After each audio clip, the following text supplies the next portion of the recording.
창세기 15장은 아브라함이 여호와를 믿으니 그것을 그의 의로 여기셨다라고 말씀하시는 순종과 믿음의 장입니다. 그리고 그 다음 장인 16장은 하갈을 통한 이스마엘 사건처럼 아브라함이 기다림의 실패와 또 불순종의 장임을 우리에게 보여줍니다. 그리고 오늘 본문인 17장은 다시 아브라함을 찾아오신 하나님께서 이름과 언약을 새롭게 하시는, 그의 믿음을 회복케 하시는 믿음의 장입니다. 저는 이 아브라함의 모습을 보며 우리 자신의 모습과도 같음을 느낍니다.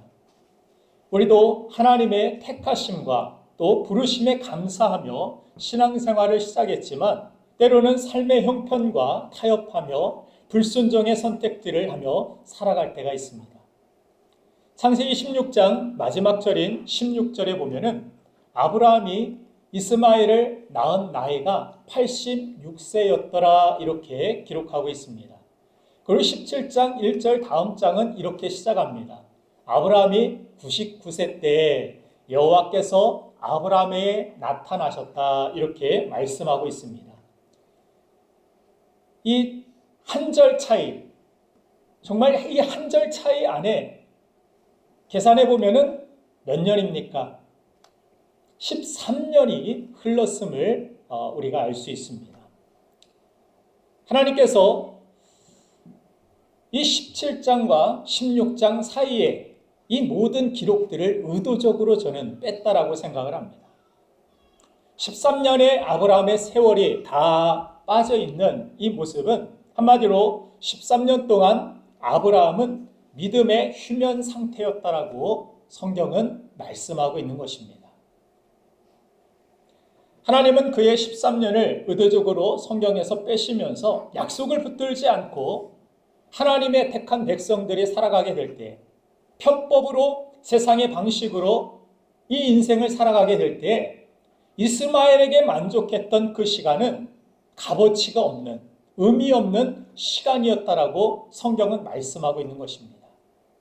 우리 인생도 마찬가지입니다. 우리가 말씀을 저버리고 편법으로 세상 사람들처럼 대충대충 세상에 맞춰 살아갈 때, 세상에 대충 만족하고 살아가게 될 때, 하나님이 주시는 기쁨과 은혜를 우리가 저버리게 될 때 그 불신앙에 대하여서 하나님은 침묵하는 시간이고 또한 사실은 기록할 가치도 없는 무의미한 시간이라고 성경은 말하고 있는 것입니다. 우리는 믿음으로 살지 않고 그냥 세상에 맞춰서 대충 신앙생활을 쉬며 살아도 괜찮지 않겠느냐 이렇게 생각할 때가 있습니다. 그러나 아브라함의 모습을 보면 아브라함의 영적인 휴면기, 믿음의 휴면기는 그저 편안하게 세상에서 즐기고 쉬는 시간이 아니라 그에게 고통의 시간임을 성경은 보여주고 있습니다. 이스마엘로 인하여서 아브라함의 가정은 깨어졌습니다. 분란이 일어났습니다. 그거 하나님께서 수습하시느라고 얼마나 애쓰셨는지 모릅니다. 평안이 다 깨어져 버린 가정, 아무도 행복한 사람이 없는 그런 시간이었음을 성경은 우리에게 보여줍니다. 그럼에도 감사한 사실은 하나님은 그 가정을, 그들을 포기하지 않으시고 그들을 다시 찾아오셔서 그들의 믿음을 다시 회복하여 주셨다는 데 있습니다. 오늘 이 시간에도 하나님은 우리에게 말씀으로 다가오십니다. 우리의 영적인 휴면기 상태에서 세상에서 그냥 대충 즐기고 먹고 마시는 그런 인생에 그치지 않고 하나님의 약속이 있는 인생, 하나님의 뜻을 이 땅에서 이루는 인생, 하나님의 영광을 위하여 부르신 그 부르심에 걸맞는 인생으로 하나님께서 우리를 깨워주시는 줄로 믿습니다. 우리 은행 계좌도 오랫동안 사용하지 않으면 휴면 계좌로 남습니다. 저도 그런 휴면 계좌가 있어서 예전에 휴면 계좌를 깨우려고 보니까 몇 가지 작업들이 복잡하게 필요했습니다. 이 휴면 계좌를 다시 사용하려면 다시 깨우는 작업이 필요하듯이 하나님께서 우리 믿음의 휴면기를 깨우시는 방법이 있습니다. 그것이 무엇이냐면 하나님의 말씀이 우리 삶 가운데 임하여서 말씀의 물벼락을 통하여서 우리를 정신 번쩍 나게 깨워주신다라는 사실을 오늘 본문을 통하여 우리는 깨닫게 됩니다. 말씀이 부어주면 잠자는 자가 깨어나게 됩니다. 고통의 때에도 말씀이 부어지면 회복이 시작되는 줄로 믿습니다. 이스라엘 백성들이 고통의 시대, 하나님 앞에 계속해서 구약에서 반복되는 이스라엘 백성들의 모습이 무엇입니까? 은혜에 감사하다가도 다시 세상과 타협하고 세상에 맞춰 살아가다가 노예로 다시 끌려가면서 고통의 시간을 보냅니다. 그때 다시 하나님 앞에 부르짖을 때, 살려달라고 도와달라고 외칠 때 하나님이 선지자들을 보내어 말씀을 보내시죠. 그 말씀을 부여잡고 그들이 결단하고 내가 다시 살겠습니다. 그렇게 하나님의 말씀 가지고 살아보겠습니다라고 나아갈 때 하나님은 놀라운 구원의 은혜를 그들에게 다시 회복하여 주시는 것을 성경은 계속해서 우리에게 보여주십니다. 택한 백성을 포기하지 않으시는 하나님. 우리가 연약해도 우리가 부족해도 이 시간 하나님의 말씀을 가지고 다시 믿음으로 일어나겠습니다. 다시 믿음으로 살아보겠습니다. 이런 결단 위에 놀라운 하나님의 은혜와 회복이 저와 여러분들의 삶 속에 주어지게 되는 줄로 믿습니다. 오늘 그 깨어남의 은혜가 우리 모두에게 임하기를 주님의 이름으로 축복합니다. 그러면 13년 만에 하나님께서 말씀으로 다가오셔서 아브라함을 회복시키기 위해 물벼락을 뿌리신 그 내용이 오늘 두 가지 오늘 성경 말씀에 기록되고 있는데 그 첫 번째는 바로 나는 전능한 하나님이라는 말씀을 그에게 주십니다. 오늘 1절 말씀, 본문 말씀 같이 한번 읽겠습니다. 시작. 아브라함이 99세 때 여호와께서 아브라함에게 나타나서 그에게 이르시되 나는 전능한 하나님이라. 아멘. 아멘. 나는 전능한 하나님이라 그에게 13년 만에 무엇을 말씀하셨냐면 나는 전능한 하나님이야. 이전에는 하나님을 엘로임, 야훼로 그렇게 표현하셨습니다.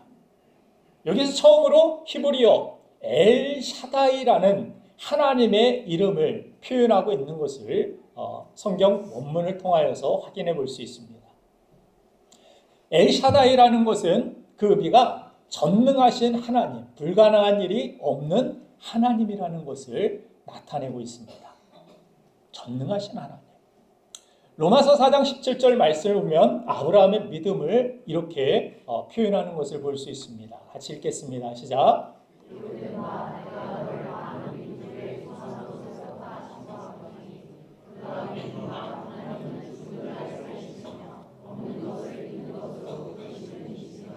아멘. 아브라함이 전적인 순종으로 나아갈 수 있었던 그의 믿음의 근원이 어디에 있었느냐?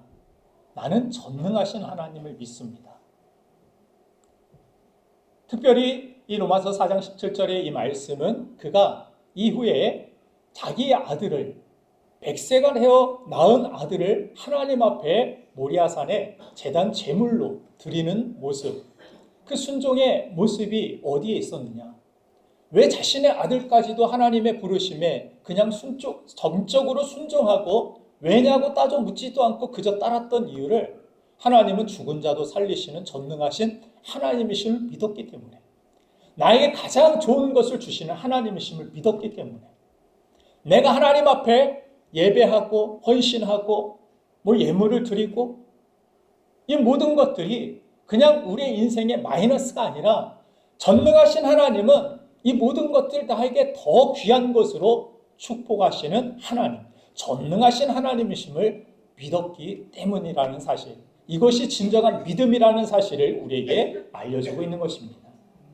오늘 보면 창세기 17장 1절에서 99세라는 아브라함의 이 나이는 인간적인 숫자로는 다 끝이 난, 아무것도 할 수 없는, 기대할 수 없는 절망의 숫자라고 볼 수 있습니다. 99세의 나이에 내 능력으로 아들을 낳을 수 없는 불가능한 상태를 의미합니다. 하나님이 아무리 약속을 주셨더라도, 나에게 언약을 주셨더라도 99세의 내 상태로는 그 말씀을 이룰 수 없는 상태. 우리도 그렇게 생각하죠. 하나님 말씀이 있지만 이건 불가능해. 이건 조금 해볼 만한데. 이런 말씀들이 있죠. 그러나 하나님께서는 내 힘으로 말씀을 이룰 수 있는 그런 존재가 우리가 아니라는 사실을 하나님 누구보다도 잘 아십니다. 우리가 성경을 읽을 때 이건 내가 순종해도 될 부분, 이건 내가 순종할 수 없는 부분 나누지 마십시오. 어떻게 해서든지 하나님 말씀 가지고 살려고 하십시오. 살아보려고 한 걸음 한 걸음 내디딜 때 홍해 건널 수 없을 것 같아 보이고 요단강 건널 수 없을 것 같아 보이고 건널 수 없습니다. 어디서 수영 배운 사람들도 아니고 맨날 노예로 돌만 캐고 벽돌 굽고 그런 사람들이 요단강을 헤엄쳐 건널 수가 있겠습니까? 여리고성을 무너뜨릴 수 있겠습니까? 싸움 한번 해볼 수 없고 맨날 매질만 당했던 사람들이 전쟁에서 어떻게 승리할 수 있겠습니까? 불가능합니다. 그러나 전능하신 하나님을 믿고 말씀대로 그들이 성을 돌라고 하면 이게 뭐가 되겠습니까? 이거 한다고 뭐가 성이 무너질까요? 외치라고 하는데 말씀대로 그렇게 언약궤 가지고 법궤 가지고서 제사장들이 그 물로 들어가라고 하는데 그냥 빠져 죽는 건 아닐까요? 두렵습니다. 전능하신 하나님을 믿지 못할 때 그냥 두렵기만 합니다. 말씀대로 살아도 불안하기만 합니다. 내가 이 시간 예배를 드리고 있는 시간도 헛된 것 같습니다. 밖에 나가서 빨리 일하고 뭔가 생산적인 일을 하는 것이 더 낫게 생각되는 이유는 무엇입니까? 나는 전능하신 하나님을 믿지 않기 때문입니다. 그래서 이스마엘을 낳은 이유가 무엇입니까? 나이가 다 되어가는데 아이가 생길 기미가 없습니다. 이런 내가 어떻게 하나님의 뜻을 이루는 인생을 살 수 있겠습니까? 인간적인 힘이 조금이라도 남아있을 때 내가 이런 선택, 인간적인 이 선택을 통하여 내가 이 선택들이 하나님께 영광을 돌리는 선택이 되지 않을까요? 기다리지 못했고 인간적인 선택을 했던, 그래서 이스마엘을 낳았던 그의 삶은 하나님께서 축복하신 삶, 허락하신 삶이 아니라 내가 만들어낸 인생이기 때문에 불행할 수밖에 없었음을 성경은 우리에게 분명히 보여주고 있는 것입니다. 그래서 99세의 나이는 인간적으로 다 끝난 절망의 숫자이지만 하나님께서 자신의 힘, 자신의 능력을 다 포기한 그 순간에 하나님이 찾아오셔서 하나님의 일을 시작하셨다라는 사실을 오늘 성경은 보여줍니다. 우리도 마찬가지입니다. 우리의 인생에 99의 순간, 그 순간을 만날 때가 있습니다. 내 인생의 99. 우리가 가진 건강이, 우리가 가진 사업이, 재정 문제가, 자녀 문제가, 직장의 문제가, 또 진로, 미래의 계획들이 성취와 회복이 불가능해 보이는 상황일 수가 있습니다. 기도도 잘 나오지 않습니다. 기도해도 뭐가 되겠는가? 기도하는 시간이 오히려 헛된 시간 같아 보입니다. 예배드리는 시간이 헛된 시간 같아 보이고 하나님 앞에 헌금을 드리고 헌신하는 시간이 그냥 허무한 시간 같아 보일 때가 있습니다. 그렇게 인생의 99의 순간 가운데 이제 아무것도 할 수 없고 무기력한 우리에게 하나님께서 찾아오셔서 원하시는 단 한 가지가 무엇입니까? 네가 전능한 하나님을 믿느냐? 아브라함에게 지금 이야기하시는 것입니다. 네가 믿는 하나님은 네 힘이 빠지면 일할 수 없는 하나님이냐? 네가 못하면 하나님도 못하는 것이냐? 의사가 못하면 하나님도 못하는 것이냐? 네가 아는 똑똑한 지인이나 누군가가 그 문제를 해결할 수 없다면 하나님도 해결 못하는 것이냐?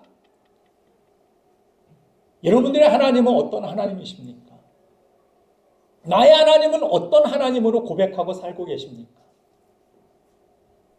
하나님은 아브라함에게 지금 나타나자마자 말씀하시는 거예요. 나는 전능한 하나님이야. 나는 전능한 하나님이야. 우리 한번 그렇게 고백해 봅시다. 나의 하나님은 전능하신 하나님이십니다. 아멘. 하나님께서 언약하신 하나님의 뜻을, 그 계획을 이루시기 위하여서 아브라함에게 원하셨던 믿음의 그릇, 믿음의 모습은 바로 하나님은 전능하신 하나님이십니다. 내 힘이 연약해져도 부족해져도 하나님은 충분히 일하실 수 있고 회복해 하실 수 있고 이 문제들을 풀어나가실 수 있는 전능하신 하나님이십니다. 그래서 하나님께서는 오히려 이스라엘 백성들을 다른 백성들과 구분지어서 연약하게 만드실 때가 있었습니다. 특별히 오늘 보면 창세기 17장 10절에서 전능하신 하나님이심을 말씀하시고 이스라엘 백성들에게, 그 가정에게 또 그 후손들에게 어떤 규례를 만드시냐면 할례의 규례를 만드십니다. 같이 한번 읽어보겠습니다. 시작. 너희 중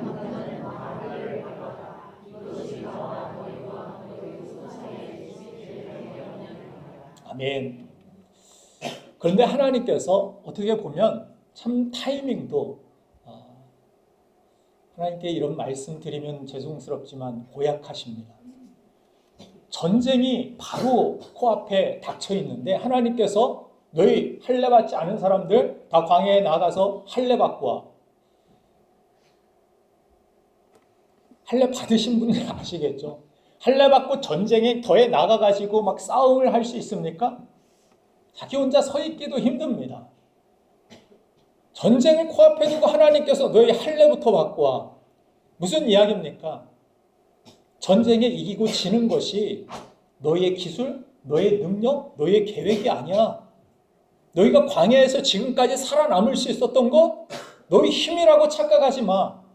전능하신 하나님이 그들과 함께 하실 때 놀라운 하나님의 승리와 영광이 임한 것처럼 너희가 지금 염려하는 일들, 너희가 지금 걱정하는 일들, 너희가 지금 두려워하는 그 모든 문제들, 그거 너희가 해결할 수 있는 거 아니야. 너희 능력으로 할 수 있는 거 아니야. 전능하신 하나님을 내가 믿을 때, 그 하나님을 전적으로 내가 의지하게 될 때, 나의 약함을 하나님 앞에 고백하고 시인하고 하나님의 강하심을, 하나님의 위대하심을, 하나님의 능력이 쓰심을 우리가 믿고 나아갈 때 하나님께서 그 모든 전쟁에서도 승리케 하시고 그 어려운 광야에서도 귀한 만나와 매출하기를, 또 광야에서 반석에서 샘물이 나게 하시고 옷을 구할 수 없는 그 광야에서 신기하게도 옷이, 의복이, 신발이 헤어지지도 않도록 하나님께서 지키시고 보호하시는 특별한 기적도 하나님께서 일으켜 주시는 것입니다. 우리가 전능하신 하나님이심을 믿고 의지하게 될 때, 그래서 우리의 약함의 시간, 내 인생의 99의 순간은 어떻게 보면 끝이 아니라 새로운 시작을 알리는 기회가 될 수 있습니다. 아브라함은 다 끝났다라고, 그의 인생이 99세가 되었다라고 오늘 성경은 말씀하고 있지만, 그러나 거기에서부터 하나님은 다시 시작하셨습니다. 더 놀라운, 지금까지 살아왔던 인생과는 비교할 수 없는 영광스러운 인생, 기적의 인생, 하나님의 나라와 영광을 일으켜 나갈 수 있는 인생으로 하나님께서 세워주신 줄로 믿습니다. 사랑하는 여러분들, 오늘 이 시간에도 내 인생의 99를 우리가 맞이하고 있다라면, 그 일로 인하여 어떤 계획으로 인하여서 두려워하고 있다라면 두려워하지 마시고, 나의 연약함 속에서도, 나의 부족함 속에서도, 내가 가진 믿음의 연약함으로 인하여서 실패했다 할지라도 나를 버리지 않고 포기하지 아니하시는 그 전능하신 하나님으로 인하여서 오늘 감사하며, 그 하나님으로 인하여 평안하시고, 그 하나님과 동행하시고 하나님을 기대하고 소망하는 우리가 되기를 주님의 이름으로 축원합니다. 두 번째, 마지막으로 물벼락 같은 하나님의 말씀은 바로 행하여 완전하라는 말씀입니다. 오늘 1절 말씀 17장 1절을 다시 한번 보겠습니다. 후반절만 읽겠습니다. 시작. 전능한 하나님이라 너는 내 앞에서 행하여 완전하라. 아멘. 아무리 하나님이 놀라운 하나님, 전능한 하나님이어도 내가 믿지 않고 내가 따르지 않으면 그 하나님의 전능함과 나와는 상관이 없습니다. 예수님이 모든 인류를 위하여서 십자가에서 이미 죽으셨고 구원의 길을 활짝 열어주셨습니다. 그러나 내가 믿지 않으면 그 구원과는 나는 상관이 없습니다. 나에게 베풀어준 하나님의 은혜와 또 나를 위하여 처소를 예비하신 예수님께서 예비하신 천국과는 나와 상관이 없게 되는 것입니다. 언제? 순종하게 될 때. 내가 믿음으로 영접하고 순종하게 될 때 하나님께서 약속하신 그 모든 것들이 성취되는 그 기적과 축복이 내 삶에 있다는 사실입니다. 그래서 성경은 계속해서 무엇을 우리에게 가르쳐 주십니까? 순종하라. 순종하라. 순종만이 살 길이다. 악한 마귀를 성경에서 그 특징을 뭐라고 이야기합니까? 불순종의 아들들 가운데 역사하는 영이라고 이야기합니다. 마귀는 무엇을 통하여 일하고 무엇을 통하여 힘을 얻느냐? 우리의 불순종을 먹고 힘을 얻습니다. 불순종을 가지고 우리 삶 속에서 악하게 역사합니다. 그러나 반대로 우리가 하나님의 말씀 가지고 순종의 길을 걸어갈 때 마귀는 역사하지 못합니다. 마귀는 힘을 잃어버립니다. 대신 하나님이 역사하시고 하나님의 일하심을 우리가 보게 되는 것입니다. 그런데 오늘 본 말씀을 보면 좀 부담스러운 우리가 느낌을 받는 말씀이 있습니다. 내 앞에서 행하여 완전하라. 우리가 어떻게 완전할 수 있습니까? 제가 목사지만 제 믿음을 봐도 완전하지 못합니다. 불완전합니다. 때때로 두려움을 느끼고 때때로 염려가 찾아오는 것을 경험합니다. 우리의 육신의 한계를 가지고 있기 때문에 항상 우리의 경험으로 우리 육신의 느낌으로, 생각으로, 또 내 욕심으로. 이것이 우리의 생존의 본능이기 때문에. 그러나 그때마다 하나님 앞에 또 결단하고 하나님의 말씀을 붙들고 하나님 앞에 기도하는 것입니다. 무엇을 기도합니까? 하나님께서 나를 완전케 하시고 나는 연약하고 부족하지만 내 자신을 하나님 앞에 내어드립니다. 하나님 앞에 내 부족함과 연약함을 하나님 앞에 고백합니다. 나는 완전할 수 없지만, 나는 이 일을 이룰 수 없지만, 나는 자격이 없는 죄인이지만, 그럼에도 불구하고 완전케 하시는 하나님을 신뢰합니다. 이것을 기도하는 것입니다. 인간이 어떻게 완전할 수 있습니까? 내 앞에서 완전하라 말씀하시는 이 말씀을 들었을 때 아브라함이 얼마나 부담스러웠을까요?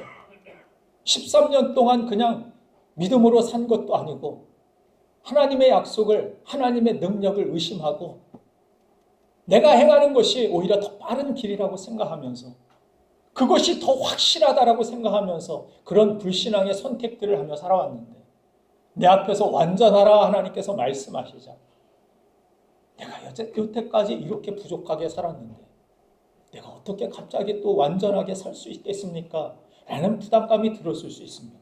로마서 3장 10절 말씀과 같이 의인은 없나니 하나도 없습니다. 이 말씀이 떠올리게 됩니다.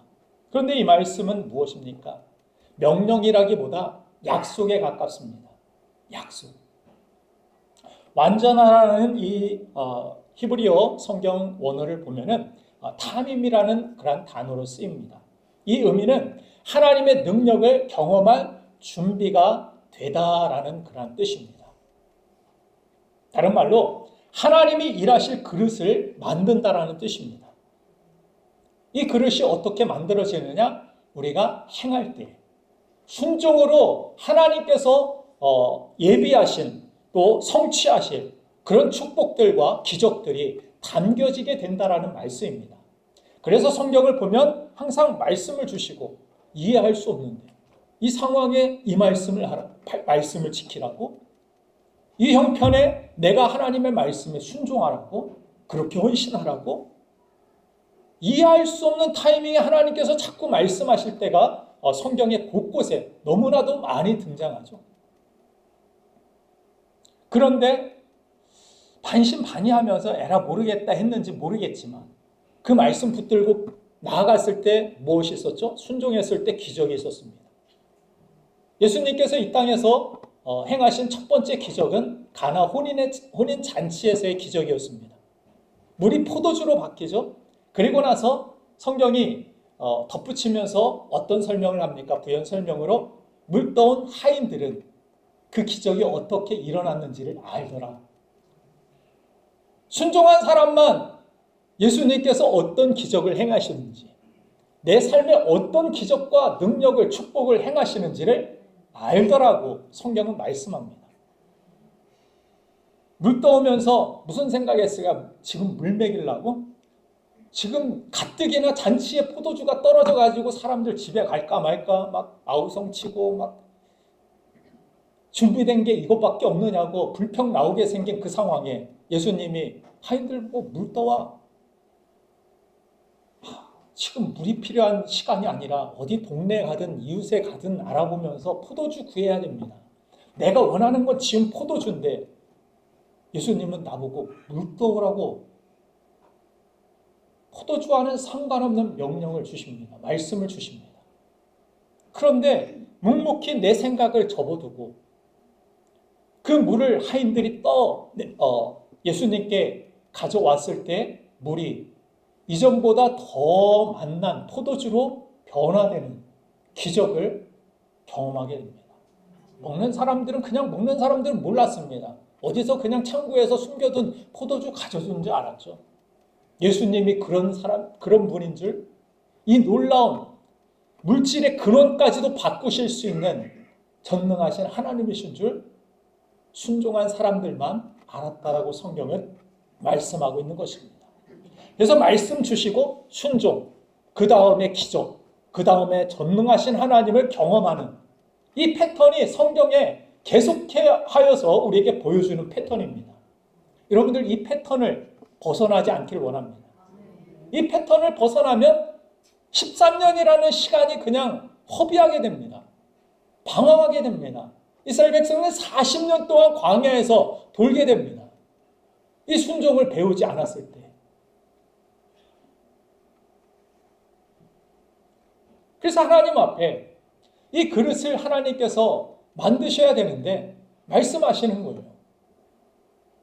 야, 하나님의 뜻은 내 안에 사라를 통해서, 내 몸을 통해서 나는 아들을 하늘의 별과 같이 만들어 주겠다, 많게 해주겠다, 이 약속인데 너는 지금 뭐 하는 거냐? 왜 자꾸 불순종으로 그 그릇을 깨트리려고 하느냐? 약속을 하나님께서 막 이루고 싶으신데 하나님께서 그 기적을 자녀에게 보여주시면서 봐, 전능하신 하나님이 너와 함께 하잖아. 너를 도우시는 하나님이 이렇게 너의 등 뒤에서, 너의 곁에서 내가 보이지 않지만 그 하나님이 그렇게 일하시고 계시잖아. 보여주고 싶으신데 자꾸 내가 순종의 그릇을 깨트려 버리는 것입니다. 빚을만 하면 또 무너뜨리고 그 그릇을 깨트려 버리고 그거 다시 시작하려니까 또 힘들고 어렵고. 그래서 하나님 말씀하시는 것입니다. 그릇도 만들어지기 전에 금가게 만들고 깨트리지 말고 얘야, 상황이 어려워도 하나님의 뜻 포기하지 말고 살아. 다시 말씀대로 살아봐. 너 그렇게 틀이 잡히면 엘샤다이 하나님, 전능하신 하나님이 너를 통해서 다 해줄게. 말씀한 것 다 이루어줄게. 너는 불가능하고 약하지만 인생의 99에 서 있지만 하나님 말씀대로 네가 순종하면 너를 완전한 길로 인도하겠다라는 약속입니다. 우리는 완전하라라는 완전에 초점을 맞추는 것이 아닙니다. 행하라는 하나님의 순종의 명령에 초점을 맞춰야 됩니다. 나는 어차피 완전할 수 없습니다. 그러나 불완전한 상태에서도 내가 나에게 행하라고 말씀하신 하나님. 지금 하나님 앞에 불순종하고 죄만 지은 아브라함에게 하나님, 내가 어떻게 그렇게 다시 살 수 있겠습니까? 염치도 없지. 그게 아니라 행하라. 그냥 행하라면 행해. 네 생각 이제 버려두고 그냥 순종하라. 하나님은 말씀하시는 거예요. 그냥 하나님께서는 순종 그것을 통하여, 그 재료를 통하여, 그 그릇을 통하여 하나님은 일하시기 때문에 내가 순종하면 하나님이 일하십니다. 그러나 내가 순종하지 않으면 하나님이 모든 것들을 멈추시고 침묵하시는 것이 13년의 아브라함의 믿음의 휴면기의 때임을 성경은 보여주는 것입니다. 그래서 완전한 자가 되라, 완전하라, 온전한 자가 되라, 이 말씀은 믿음의 그릇을 갖추라는 하나님의 말씀이고, 또한 믿음으로 준비될 때 그러면 하나님의 완전함이 그 그릇에 담긴다라는 의미라는 사실입니다. 하나님께서는 이 온전한 어떤 이 순종이 그의 당대뿐만이 아니라 그 자신이 순종하게 될 때 그 가정을 넘어서 그 후손들까지도 믿음의 축복이 흘러갈 수 있기를 하나님께서 기대하십니다. 우리의 삶 속에서도 하나님께서는 나만 구원받고 나만 천국 가고 나만 이 땅에서 하나님을 경험하고 그런 인생을 원하셔서 우리를 택하시고 먼저 부르신 것이 아닙니다. 하나님께서는 아브라함 택하실 때 너 한 사람만 구원받게 해줄게 이렇게 말씀하시지 않고 그 후손들까지도 계속해서 말씀하시고 네가 믿음의 조상이 될 거야. 무슨 이야기입니까? 네 믿음이 후손들까지도 그런 하나님, 전능하신 하나님을 경험하게 되는 축복의 통로가 될 거야. 그러면서 하나님께서 아브라함의 이름을 뭐라고 오늘 본 말씀 17장에서 바꿔주시냐면 아브라함을 아브라함으로 그렇게 바꿔주시는 모습을 봅니다. 아브라함이라는 것은 존경받는 아버지라는 그런 뜻입니다. 그러나 아브라함이라는 이 뜻은 무엇입니까? 바로 열국의 아비, 모든 백성들의 아버지라는 뜻입니다. 하나님께서는 그냥 가정의 아버지로 아브라함이 남기를 원하신 것이 아니라 그가 모든 백성들에게 하나님의 은혜와 전능하심을 경험케 하는 축복된 삶으로 하나님께서 그를 택하시고 부르셨다라는 것을 오늘 성경은 말씀해 줍니다. 우리도 마찬가지입니다. 너희는 왕같은 제사장이라 성경은 그렇게 이 신약시대를 살아가는 하나님의 사람들을 그렇게 표현하고 있습니다. 왕같은 제사장은 뭐합니까? 왕같은 제사장은 자기 믿음 지키려고 제사장으로 세워지는 것이 아닙니다. 많은 사람들을 하나님과 연결시키는 사람, 그들의 죄 없음을 받게 만드는 그런 축복의 다리의 역할을 하는 사람이 제사장입니다. 우리가 이 세상 살아가는 동안에 내 어떤 문제에만 함몰되어 있을 때 우리는 이스마엘이라는 선택을 하기가 쉽습니다.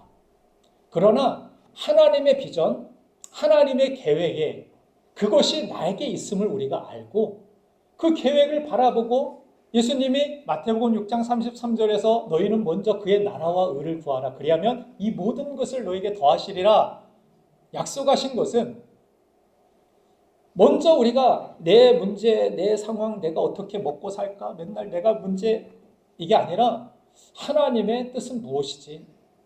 하나님의 나를 향한 계획은 무엇일까? 왜 나를 택하시고 많은 사람들 중에 나에게 구원의 은혜를 주시고 그렇게 나를 사랑하실까? 이것을 생각하면서 하나님의 계획, 하나님의 의, 하나님의 나라 그것을 우리가 바라보고 그것을 위하여 기도하고 그것을 꿈꾸며 나도 그렇게 살기를 원한다라고 우리가 헌신하고 순종하게 될 때 우리가 염려하는 이 모든 것들까지도 하나님께서는 풍족하게 더하시는 그 기적과 풍성함을 우리 삶 속에 반드시 허락해 주실 줄 믿습니다. 그래서 하나님께서는 오늘 본 말씀 17장 9절에서도 이렇게 말씀하십니다. 17장 9절 말씀을 보면 하나님이 또 아브라함에게 이르실 때 그런즉 너는 내 언약을 지키고 내 후손도 대대로 지키라. 너만 순종하지 말고 다음 세대들까지도 그들을 위하여서 믿음의 대를 이어나갈 수 있도록 순종을 가르쳐줘. 네가 불순종을 통하여 얼마나 힘들었는지 아팠는지, 네가 말씀대로 살지 않았을 때 얼마나 공허하고 얼마나 평안하지 못하고 늘 불안하고 염려하고 걱정하고 광야에서 내가 무엇을 먹을까 입을까 어떻게 이 문제를 해결할까 내가 다 내가 책임져야 되는 그 인생에서 이제 하나님께 맡기는 인생, 하나님의 도우심과 인도하심으로 살아가는 평안한 인생, 감사하는 인생, 하나님의 기적과 영광을 보는 인생, 또 나를 통하여 다른 사람들까지도 살리고 그 생명력을 부여하는 거룩한 인생, 그런 멋진 인생 살아갈 수 있도록 하나님께서 우리를 택하시고 부르셨다는 사실을 기억하시길 바랍니다. 그래서 하나님 앞에 우리가 나아갈 때 오늘 성경은 행하여 완전하라, 행함을 통하여 나의 순종의 그릇들을 이루어 가라고 하나님 말씀하십니다. 하나님은 그 그릇에 가장 좋은 것을 주시길 원하십니다.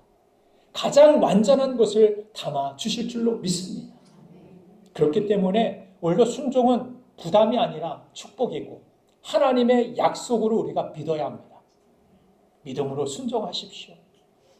하나님 앞에 영광을 돌리시고 우리가 이해할 수 없는 그러한 상황 속에서도 하나님 앞에 믿음으로 헌신하시고 믿음으로 순종의 길을 걸어가십시오.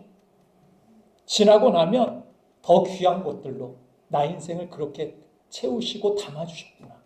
완전하신 것들로 나의 불완전함을 하나님께서 바꿔주셨구나. 그 사실을 우리가 경험하게 될 줄로 믿습니다. 사랑하는 여러분들, 오늘 우리의 99의 자리, 우리 인생의 99의 자리, 절망의 자리에서 전능하신 하나님을 만나시고 말씀의 물벼락을 이 시간 맞으시고 하나님의 말씀으로 우리의 영혼을 깨우시고 새롭게 하시는 그 축복의 삶으로 행하여 완전하라 말씀하시는, 행하여 그 완전함을 누리라고 말씀하시는 놀라운 은혜가 저와 여러분들의 인생, 또 여러분들의 가정에, 또 가정을 넘어 이웃에게 열방 땅끝까지 흘러가는 축복의 인생, 축복된 가정 되기를 주님의 이름으로 축원드립니다. 이 시간 우리 한번 결단하겠습니다.